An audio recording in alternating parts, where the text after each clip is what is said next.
అడ్డగోలుగా తిరిగిన మనుషులు కొందరు, మొగుడు లేకుండా అడ్డగోలుగా తిరిగిన ఒక మనిషి. ఆ మనిషి కొడుకేమో అడ్డగోలుగా తిరిగిన దాని మనిషి కొడుకేమో మంచి కొడుకు అయ్యాడు.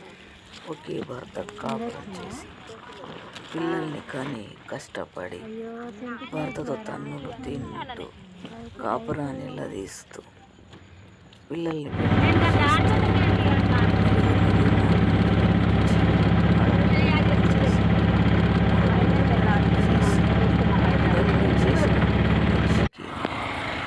కొడుకులు ఏం సంపాదించడం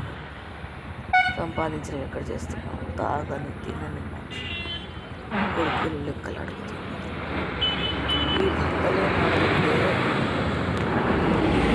ఈవిడకు లెక్కలు అడిగే కొడుకున్నాడు, లెక్కలు అడగడం,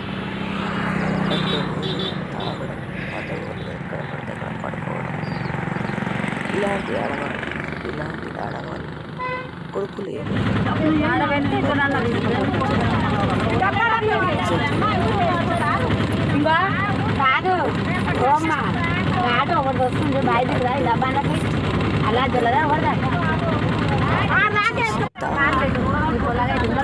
బజార్లో తిరిగి ఇలాంటి వాళ్ళని ఈ కొడుకులు పట్టించుకోరు.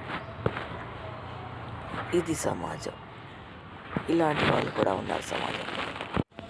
అలాంటి వాళ్ళు పద్ధతిగా బ్రతికే వాళ్ళకి ఎప్పుడు కష్టాలే.